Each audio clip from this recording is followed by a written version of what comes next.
So if you didn't see Matt at the conference, Matt went down an absolute storm with his sales presentation at the conference. And we all know that retail sales is tough. It's been tough in the last year. And Matt's kindly come on today and backed by popular demand to kind of increase our knowledge and improve our chances in 2025 with some really good insights and some good learning. So appreciate you coming on, Matt. Please give him a warm welcome and enjoy. Morning, everyone. How are we doing? Do us a favour, put in the comments box below, if you can hear us loud and clear, a hedgehog emoji or an animal emoji. I'm a hedgehog ambassador, by the way. Don't think I'm too weird. Like, if you don't want to put an emoji in, type yes so we can hear you. Because I know sometimes people listen, but they don't have their camera on. Hedgehog emoji, Richard, love it. Thank you so much. Like, you've flown out the blocks with that. It's like a new hedgehog. People are going, where is the hedgehog emoji? We can help hedgehogs, by the way. It's great, isn't it? Mark's about to ping a hedgehog in, I reckon. I had to search it. Actually, I thought, is there a hedgehog emoji? Amazing. Anyway, you can hear us loud and clear. So look, I've got with webinars, what a lot of people watch them back. So like I've got some slides. They're not slides. Right? I've got some information that I can share with you. And what I like to do whenever I'm sort of giving information is I just want to invite you to like grab a sort of pen and paper and try and switch off any sort of background noise. And what I'm going to do in the next sort of 45 minutes is just unpack three things that have worked beautifully for me in my career in retail. So I used to own a tile and bathroom showroom, and I'm going to quickly share that just quickly in a moment to give you a bit of context. But I do want to make this clear. You are like business owners, like you're all experienced. I'm not here to make anybody right, anybody wrong. I've got a philosophy of sales. It's served me really well, and it's very much about human to human interaction, which, let's face it, if you've got a tile bathroom, bedroom, kitchen showroom, like it is important that we've got some good skills in the 21st century, because it's bloody hard out there, isn't it? You know, it always has been. I've never known it too easy. In fact, the last time it was easy in retail was about 11 stone ago for me. 2005, I think it was. All right, so if everybody's good, I've got a little bit of structure, but then I'm happy to take, you know, 1 or 2 questions, and we can make it personalised to you. Give me a thumb if that's good. Cool. Right, so I'm just going to flip on. You should be able to see my presentation. Just one other thing. Can you see the presentation on the screen? Just give me a thumb if you can see it. All right, cool. So I'll flick through fairly quickly. First thing, I used to own a tile and bathroom showroom called Anglo-Italian. And we built that building there in 2008. It was a 6,000 square foot 2-story showroom. And we opened it just during the recession, the credit crunch. So I used to stand behind that counter there. It looks a bit chaotic. But what I actually learned, what I'm going to share today, behind the counter. So people used to come up to the top of, like, come through the door, and it was me. So there's a few things I've learned in that little showroom, and I'm just going to give you 3 or 4 things now that I learned. The first thing I learned is human beings purchase results. Like, they're really not interested in the salesperson just talking. So the second learning was, when somebody walks through the door, is to make sure that I never just started talking.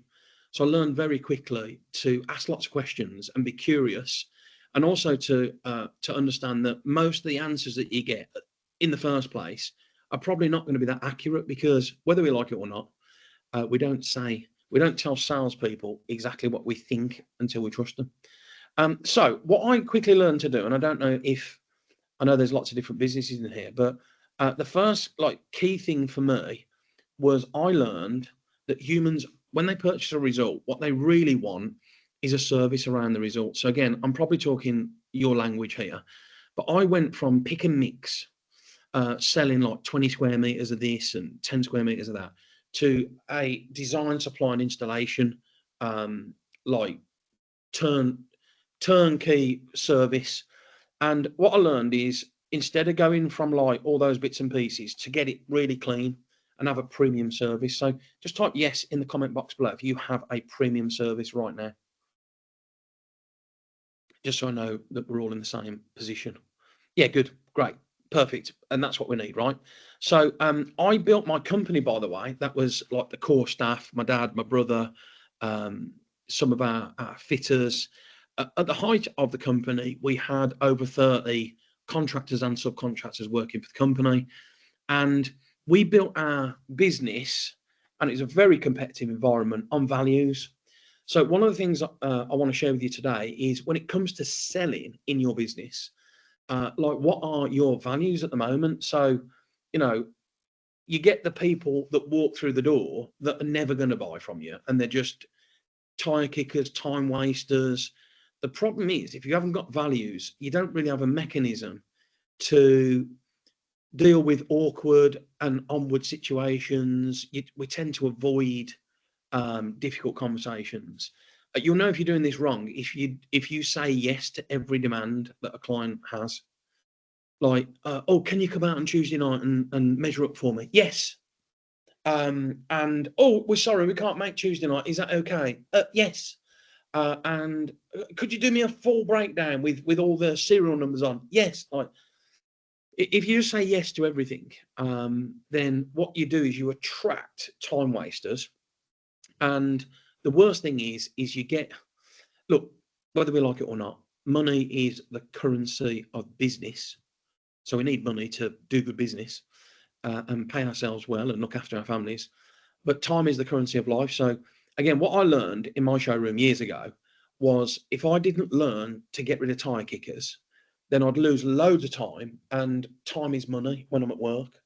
So what we did is we built our company on values. These are the values that I've currently got in my new business. It's not new anymore. My training company, the Elite Clothes Academy, is 7 years old. And I've built my training company like I built my retail business. So I have 7 core values. We love people. We're dynamic and daring. We get results. We do what we said we would. We're open and real. We bring energy and fun, and we practice self-awareness and humility. So the reason where this is really helpful for the sales part of the business is, if I'm getting somebody that like says something like, oh, can you send me a full breakdown on email? If I just agree to that, then I think you all know what's going to happen if you just do that. They send your email out to 1,000 other people. It becomes a race to the bottom. They've had all your expertise. They've had all your drawings. And you end up with nothing, apart from being really, really frustrated.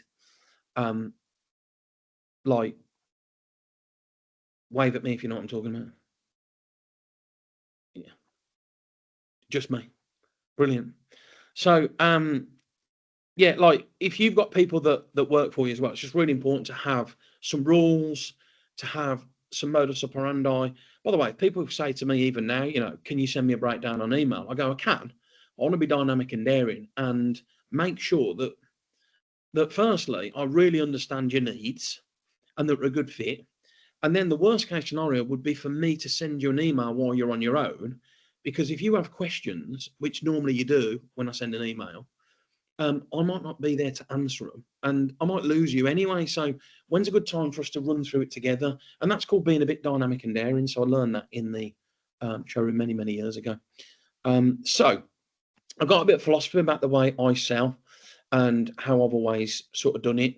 Firstly, I wrote a book called Open with Close a few years ago. I've now sold this book in over 19 countries around the world.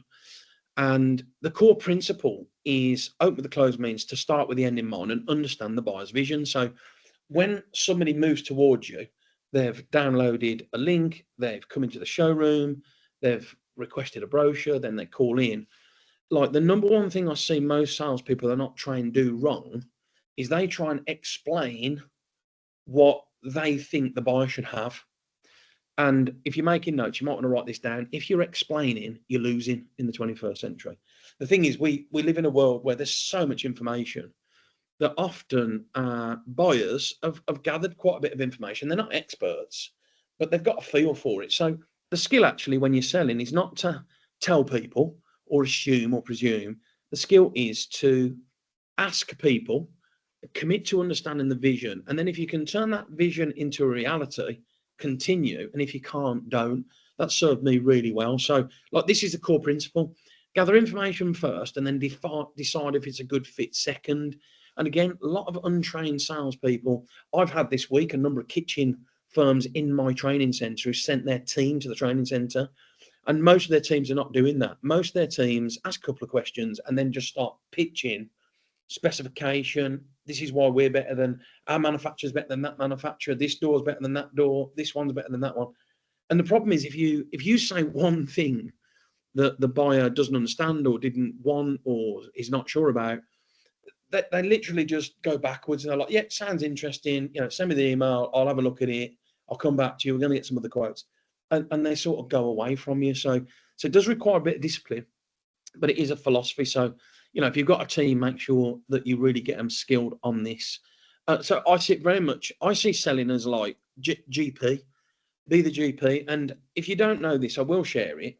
It can be quite difficult to hear at first, but you should never solve when you're selling. So like, we don't want our salespeople during the sales process to answer all the queries, deal with all the problems, come up with all the big designs exactly. Like, if you're doing that early on without any conditions, you'll end up just giving loads and loads of stuff away and create an environment where people don't buy. They just get your information off you and then go somewhere else and buy cheaper, but they don't get the same. That's the problem. So yeah, there's quite a bit of discipline around this philosophy. So I also believe in like connection.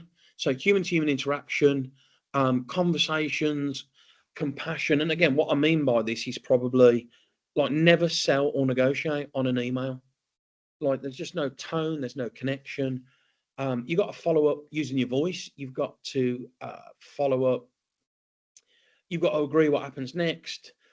I've always said you're often never more than one great conversation away from somebody that's got 5 of the quotes giving you an order. When we buy, we have fears and concerns, and we do know that there are. I guarantee there'll be somebody horrible in your industry right now that's just popped up.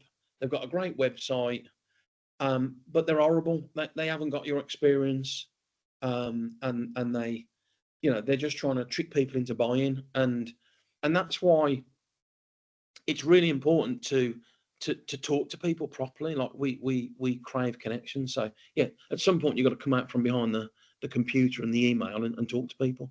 So the bottom line is, my core philosophy around selling is that selling is actually hard work. It requires structure and discipline. So from the moment somebody walks through the door, like, what is the process? What are you meant to say? What shouldn't you say? And you need to get it so that if you're not there, somebody that's representing you does exactly the same. Because, like, how hard is it to get someone to walk through the door that's a qualified lead? And if you screw it up because they're not trained and you've got no structure and discipline, it's a disaster, particularly in 2025 when, let's face it, buyers can go online and buy all kinds of stuff online. So it's really important that you get some structure and discipline around the sales process.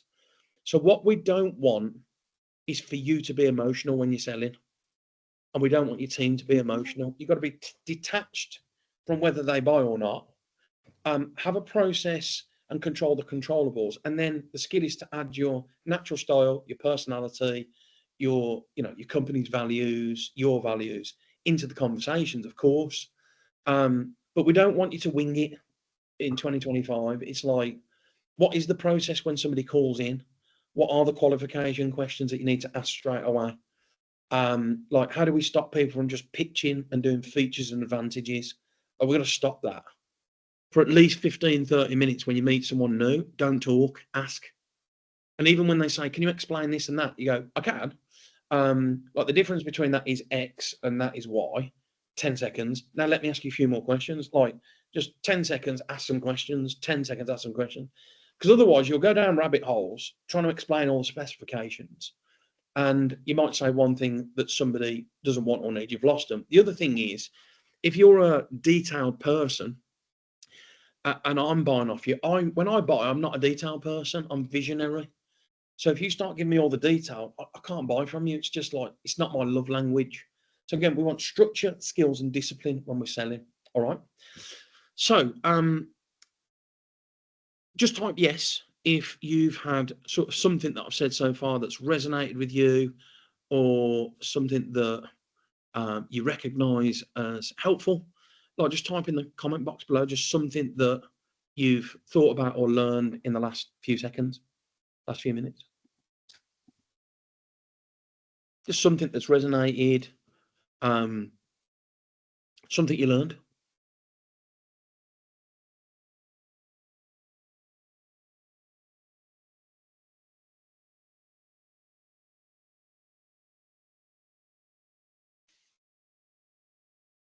Richard, Mark, pop something in the box. I think Richard's typing as we speak. Think we can all be guilty of saying yes a lot. Yeah, for sure. Like, if we just agree to every demand, the problem is there's no value. We all talk about adding value, but yet if our salespeople just say yes to everything, then it kind of, it's not how it works, is it? It's like, you don't say to a brain surgeon, can you send me an email with exactly what it is that you're going to be doing?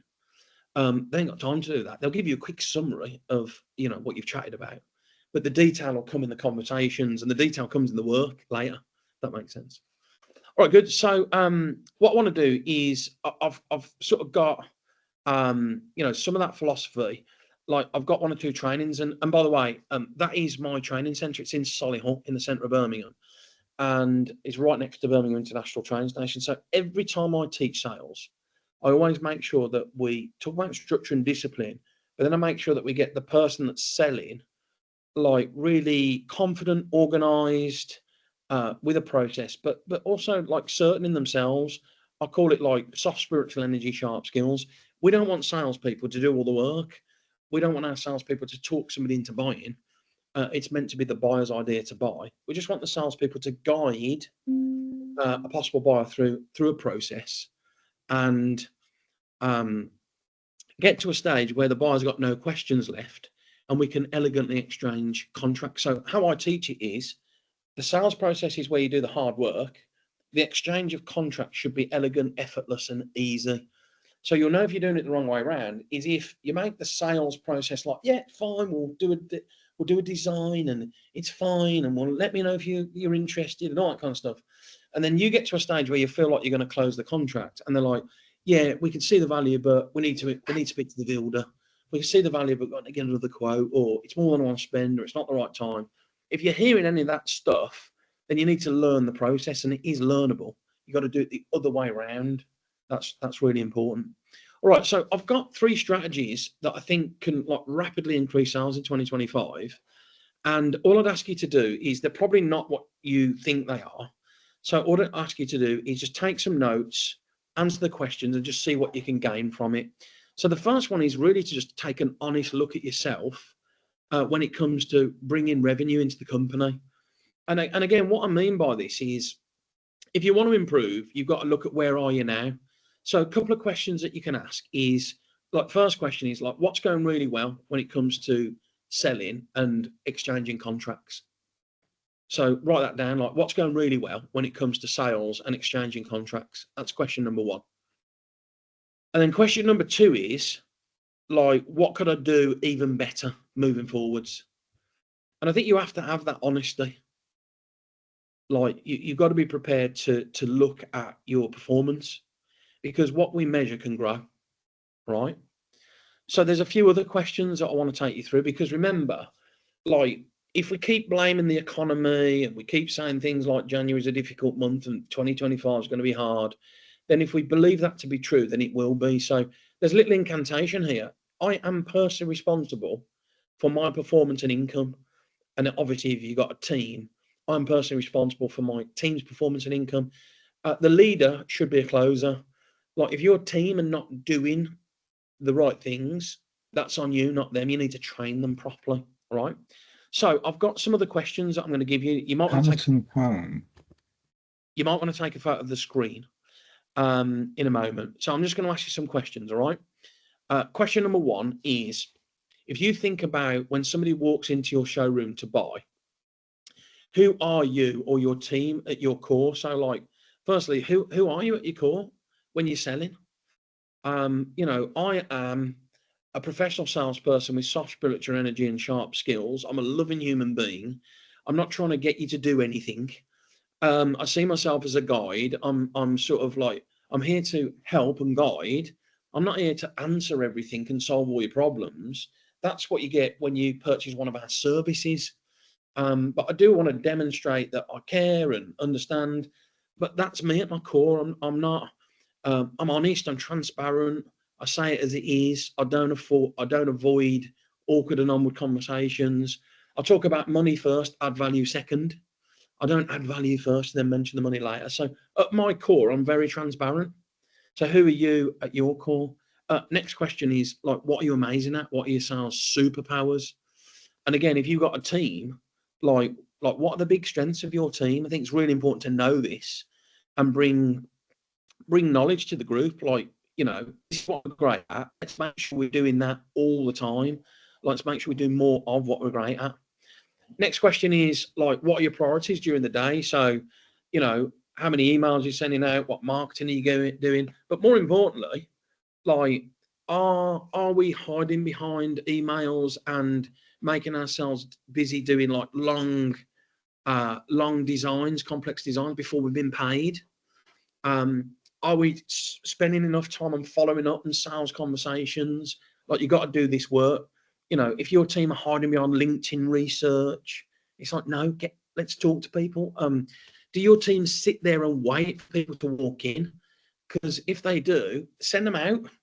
Like, go out to your local shopping centre with like a pop-up showroom. Hey, we're a local family business specialising in, you know, professional design, supply and installation of bathrooms, bedroom, kitchens. When are you looking at the next when are you looking at doing something at your home? When do you want to come and visit the showroom? Like, give us your details, we'll follow you up, be in our world. Like, don't just sit there and wait, because you'll wait a long time. Then a couple of big questions are like, what are your weak spots? What are your blind spots? And again, if you don't do this work, you're never going to get better. So I don't want people that like think they know it all. Oh, I've been selling kitchens for 25 years. I can't learn anything. It's a wrong attitude. It's just not gonna move you forward. So we're looking for the I want to learn it all attitude here, rather than I want to know it all. And you got to be honest with yourself. Like, what do you need to do better? You know, maybe you're somebody that doesn't follow up. You're like, oh, I'll just, you know, let me know if you're interested. Like, that ain't good enough. That's crap. That's not going to get you where you want to go. Maybe you're somebody that when somebody says, how much is it? You don't know how to answer, and you create massive uncertainty. So, like, what are you weak at, and what do you need to work on? And the next question is really about training. Like, how well trained are you in the team? Like, how good are your sales skills? Because they're critical in retail. 10 is amazing. 0 is crap. Type your number down, or write your number down. Write your number on your pad. Like, how well trained are we? 10 is everybody knows what they're doing. We've got an amazing process. Everybody's got great skills. And when somebody comes in, we create a really nice, great environment that's conducive to help people make positive decisions. There's no pressure. It just feels really good. Nor is we're just kind of winging it and anything can happen. Richard's a 7. And by the way, like, 7's a 7. And then you go, what do I need to do to get to an 8? Because 7's actually the danger number. Because 7's like, we're neither here nor there. We're just kind of doing okay. That's called the comfort zone. So, like, we want to make sure we're not in the comfort zone, if that makes sense. Yeah, there's always room for improvement.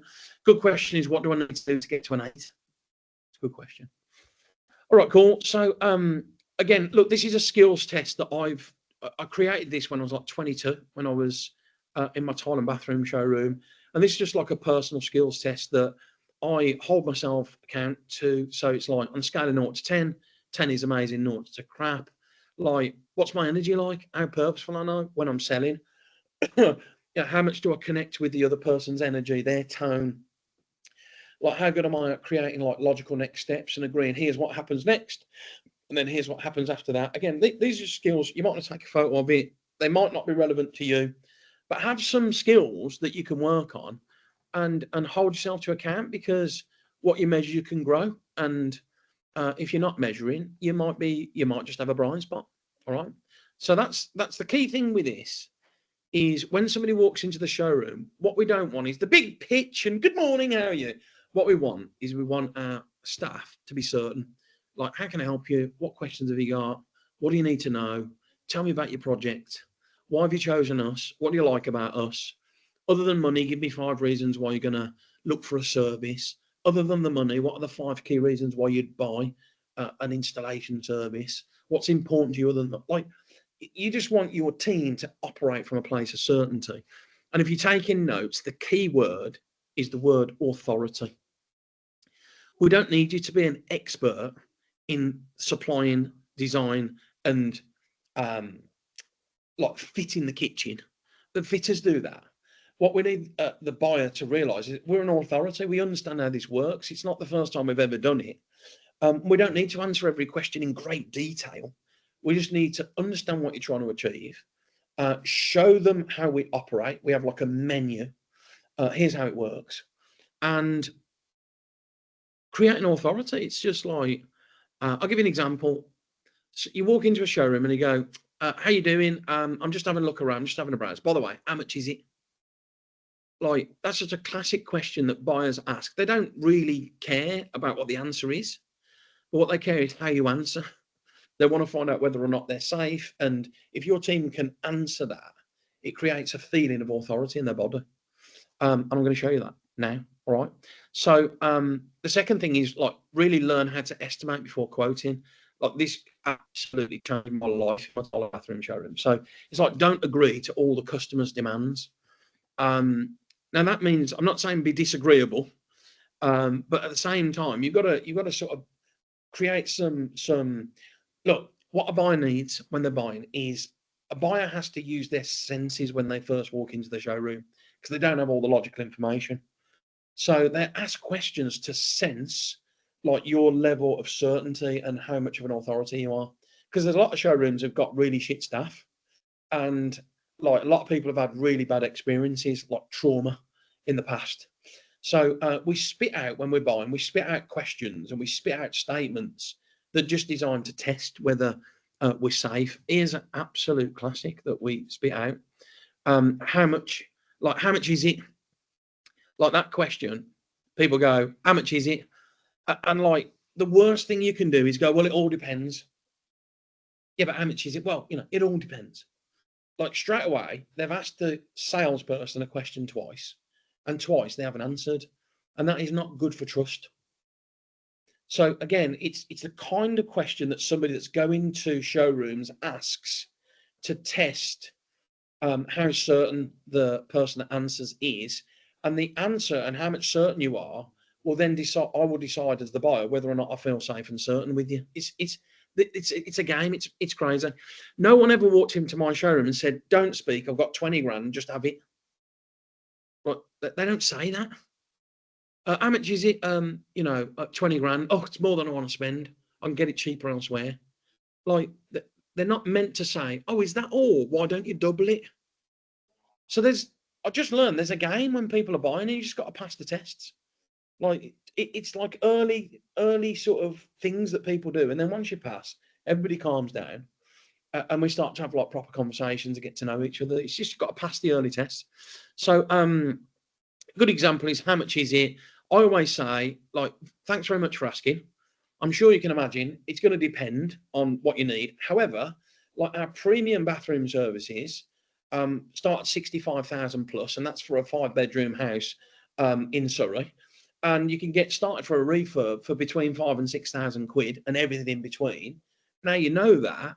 Let me ask you a few questions about your project and what you're trying to achieve, and where you think you might be on that scale. Like, that's structure. And by positioning the highest ever fee, instantly it creates a perception that you've got a premium service and you're obviously good at what you do. And then you can drop down. So it says, look, I've got options, but we're not looking to be the cheapest. We offer a service. If you want to buy it online, you can go and buy it online. That's not really us. So you position highest. There's a lot of psychology behind this, by the way. Again, if you keep quoting low, you'll create a ceiling at low, and that's a real problem. So I'll just show you a good way to remember it. I call this the Grand Old Duke of York. So if somebody says to me, Matt, how much is it? I say, thanks for asking.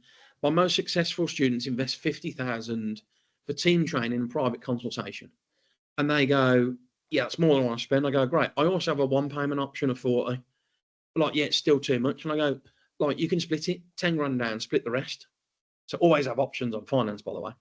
And then they're like, yeah, it's more than I want to spend. I go, well, join my platinum group. It's like annual 19,200. Yeah, it's more than I want to spend. I go, I've got a one pay option, 17 grand. Yeah, like it's more than I want to spend. I go, do my gold group. It's 10,200. More than I want to spend. I've got a one pay, 8.5 grand. More than I want to spend. Split it. It's more than I want to spend. Come to my 3-day training, 1,300 quid. It's more than I want to spend. I do a one pay. It's more than I want to spend. Split it. It's more than I want to spend. Do my 1-day £100 thing. More than I want to spend. Get me book. It's more than I want to spend. Join my free community. It's like, it's have options with your finances, but start high. Because the problem is, if people go, how much is it? And you're like, oh, I don't want to quote them the premium stuff because they turned up in a Fiesta and they might not be able to afford it. You judge them and you quote, 1,300 quid. And they're like, it's more than I want to spend. You've now created a £1,300 ceiling of how they perceive your product and service. So it's just a bit of psychology for you. Hopefully it's going to help. Last thing from me. I know you all know this. But like when it comes to following up, I believe you need to follow everything up. So first thing you got to do is like look at how many people you've got on your computer phone that might know somebody right now that's looking for a new bedroom, a new kitchen, new bathroom this year. So follow everybody up you know first. Then follow up anybody who's ever walked into the showroom. Like, hey, you walked to the showroom last year. I didn't do a very good job of getting back to you. Here I am now. What projects have you got coming up 2025 that we might be able to help you out with? Like, it's to look to re-establish interest. Like anybody you've quoted that you need to get back to, and for whatever reason you haven't, anybody that was a good fit, but for whatever reason hasn't moved forwards. Like all of these are what I call your low hanging fruit. And then you've got your high hanging fruit. So anybody following on Instagram, anybody that's receiving emails, those are low hanging fruit. You've got to follow them up too. And the best way to do it is with your voice. Like this is the best way. Like stop marketing for a bit if you want to inject cash and speak to everybody that you know that's in your world, that's ever shown an interest, that's ever been in. How about past customers? Like ring all your past customers this week and go, hey, really need a bit of help. They're like, how can I help you? You bought a kitchen offers 5 years ago. Who do you know in 2025 that's looking for an amazing service and a new kitchen? Who could you introduce me to? Like that's a better way of doing it than spending 5 grand on marketing or advertising. So like follow everything up. And I use a ripple strategy for this. So if you think about your low hanging fruit, for me, that's people that have been to my like my trainings but didn't buy. Yours might be for people that have quoted but haven't gone ahead yet. It's like they're in the pipeline. Call that like your low hanging fruit. Then you might have your next ripple. So for me, this is for people that have requested information but haven't come yet. And then just work out like what your ripples are, and then like get in there and allocate some time to nurture, to move back towards people, to have conversations. This is a game changer. This is about energy. It's about effort. It's about conversation. What I can tell you is when you and your team make time in the schedule to get on the phones and talk to people, it's a game changer. Now, remember, there's 2 types of phone call. There's a phone call they're expecting. They're really good ones. And there's a phone call they're not expecting. They're really good ones too, but you just have to make sure that you know what to do. So first thing, if you're going to call somebody that wasn't expecting it, you must have a reason to re-engage. So to remove fear in the buyer, you've got to make sure that you do things on purpose. So always have a reason. Here's some of the reasons that work really well for me. Apologize for not getting back to them, but never apologize for calling. This script, by the way, the apology call script, I learned in my tile and bathroom showroom when I was 23. And it has been the one script's made me more money. I still use it to this day than any other script. And I go, this is someone maybe that's like, for me now, they've been to my 3-day training, which is like 1,500-1,600 quid or whatever. And they were a good fit, but they didn't buy my annual package, which is like 10 or 20 grand, but they were a good fit. And I've sent them a quote for whatever reason. I haven't got back to them. I'll be like, hey, is that Dave? They're like, yeah, who's that? I go, it's Matt. And they're like, Matt who? And I go, Elite Closing Academy, the sales guy. You came to my, oh, Matt, how you doing? I'm like, yeah, amazing, thanks. I go, firstly, thanks for taking the call completely out of the blue. I do have a reason for ringing you. And then I go, what's the reason? And I go, this morning I've written a list, as long as you did, of people that were a really good fit, that have attended a training, and for whatever reason, I haven't done a very good job of getting back to sort of re-establish where they're up to. And your name's on the top of the list. So I wondered what would need to happen for us to do a bit of business together in 2025. Well, that's it. If you've got outstanding quotes, you need to use that script. And you would be amazed how many people are like, oh, we haven't got round to it. I'm so glad you rang me back. Like with kitchens or bathrooms, bedrooms or stalls, they're like, oh, the builder I was going to go with, I'm not going with them now. And actually, we want to come and buy it and all that kind of. You just wouldn't believe how many people haven't bought yet. And you're sitting there thinking, oh, they've probably gone with someone else. They haven't. They're sitting waiting for you to follow them back up. So that one's been amazing for me. I was thinking about you, as long as you have been, never lie. Your name's at the top of the list I made this morning, as long as it is. I'm closing the file, as long as you are. Like, always have an expiry date on quotes. Never leave them outstanding, because costs go up and things change. So, like, this is valid until the last day of February or whatever. You attended something but you didn't buy, or you walked into our showroom and had a look but you haven't gone ahead yet. Like, anything that's a good reason to follow up has always worked for me. But don't say, hey, it's just a quick call, I thought we could touch base and circle back around. It's like, don't sound salesy. It really puts people off. So, like, give them a reason and they'll love you for it. And look, worst case scenario, they go, thanks for following up, I've gone with somebody else. And you're like, no problem at all, my bad. Do you want to stay in our world? Do you want me to unsubscribe? Yeah, I'll unsubscribe, thanks. Okay, I'll unsubscribe. Just before you go, who do you know that you could intro me to that's looking for tiles, bathrooms, kitchens, bedroom? Ask for a referral. All right. So if you like that structure I just gave you, this is actually the structure for it.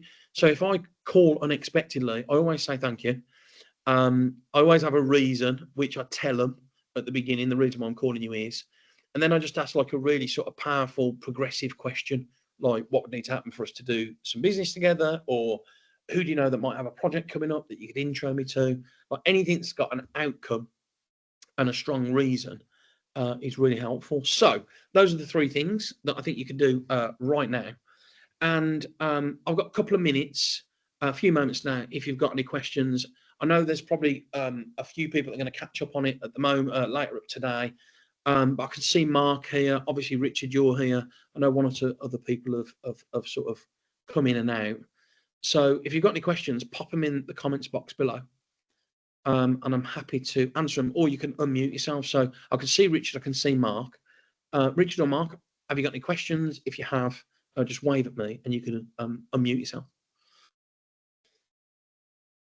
Richard, Mark, any questions? Anybody on here got any questions? You're welcome to ask a question. If you haven't, I can move on. Totally up to you. I can't tell whether people are typing or not. So. Hiya, Matt.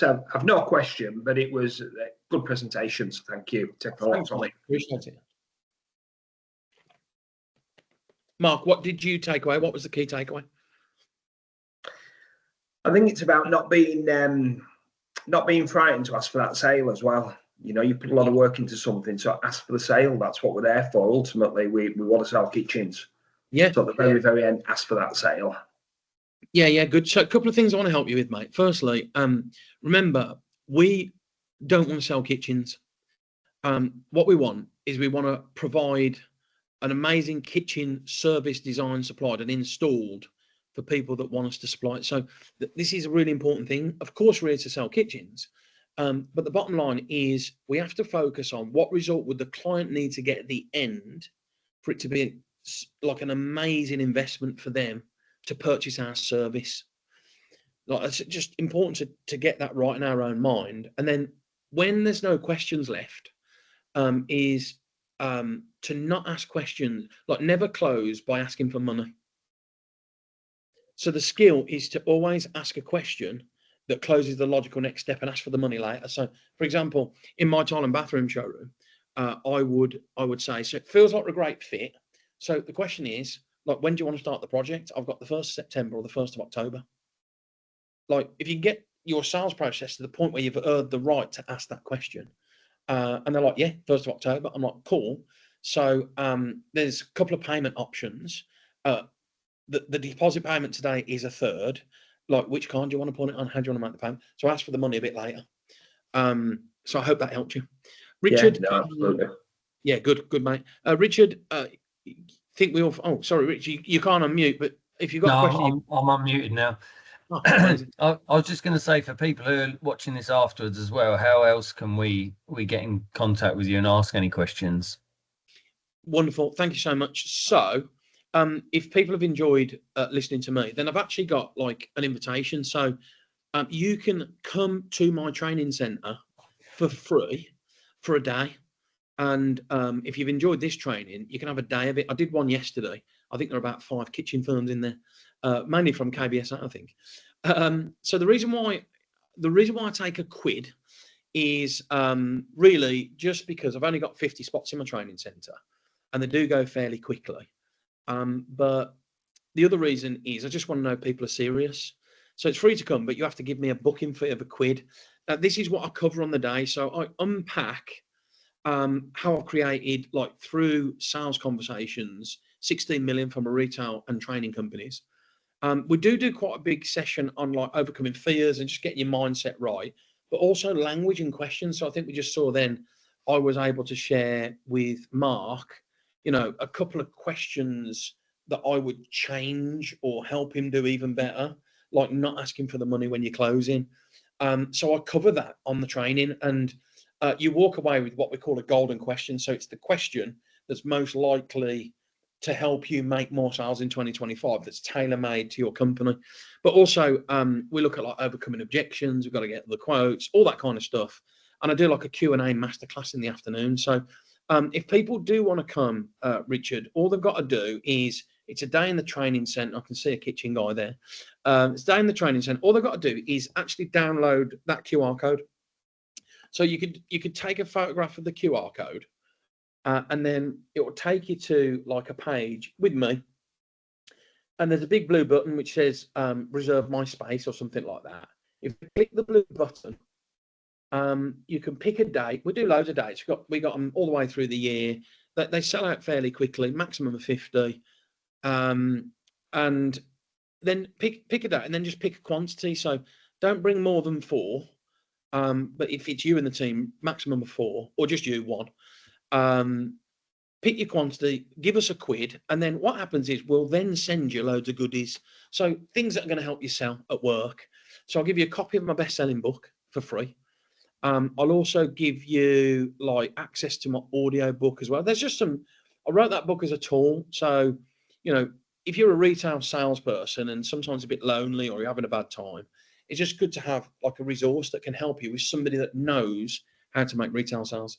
So there's a copy of the audio book. There's like a few videos.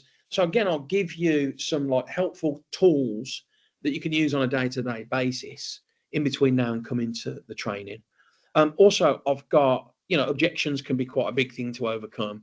So I've got like a really powerful online training about objections. And when people scan the code, get in our world, reserve a spot, I'll also send people, as long as they're in KBSA and they're on this webinar, I'll give you that masterclass as well for life. So you know how to overcome objections for life in a non-greasy way. And also, like I gave you one of my scripts earlier that's made me like millions of pounds. My top clients get my best scripts as a gift for people on KBSA on this webinar that enroll in my free training. I'll also give you my script. So that follow-up script's in there. So you just have a look at it, make it your own. Like, it's been a game changer for me. So you're welcome to have that as part of the pack as well. So yeah, Richard, all they've got to do is scan the code, reserve a seat at the next training, claim the kit for free. It is a £1 booking fee. Now, just for clarity, the one after that is not free. You don't have to take the next training. This might be enough. The one after that, I think it's about 1,800 for 3 days. Some people do it, some people don't. It's fine. You don't have to do either. But this 1 day training is, you know, if you've enjoyed this, it just takes it to the next level with a bit more time. I know a number of KBSA members did it after the conference, and I've spoken to a few who really enjoyed it, really said it helped their business. So yeah, well worth the effort getting there. Yeah, good. So I say, look, if you don't want to come to the train, that's fine. You're welcome to connect with me on, you know, on social media. I'm really passionate about helping small to medium sized enterprises sell well, sell better, get better. And look, let's face it, our businesses are specifically designed to, you know, help people that you know, want a brand new beautiful space in their home to get it done properly and once. You know, whilst just serving them from a place of love and service with, you know, our staff and our teams. And also we want to make a few bob along the way and have good businesses, don't we? And you know, live our dreams. So that's kind of where we come in, and that's what I teach at the training centre. So I say, you know, if you've enjoyed the training today and you go, actually, I'd like to know how I can make this relevant to my company, then come and give us a go for the day. And it's a really powerful training. I love doing it. I've been doing it for nearly 7 years. I meet people from all over the world actually that fly in, come on trains, planes, automobiles, from all types of different businesses. But there is a strong, I'm sure you can imagine, quite a strong sort of retail company background as well, because that's how I learned to do it, really. So hope that helped you today, everybody. And it was lovely to meet you all. I love the KBSA, by the way. I think it's a really 25 years ago when I started my business, I wasn't in anything like this, and I wish I was, because, you know, it's good practice. There's you know, you get to meet other people, learn new skills. It could be fucking hard work out there doing this, can't it? You know what I mean? So I think it's. I recently started getting involved with the Chamber of Commerce myself in Birmingham as well, just as a body where I could, professional body where I can, you know, meet good people and learn. So thank you for asking me back. No, thanks, Matt. Appreciate it. This is kind of the first of a series of webinars we're gonna put on with the KBSA. So look out for some more. But after today, yeah, get involved. I do know a number of retailers that have been on the course and really enjoyed it. So it's well worth it. And for £1, it's can't even get half a pint, can you? So yeah, I'm not drinking 2025, so I can tell you one thing: you can't get a lime and soda for £1. That's for sure. Yeah. All right, great to see you all. See you soon. Cool. And best Thanks a lot. Take care, everyone. Cheers.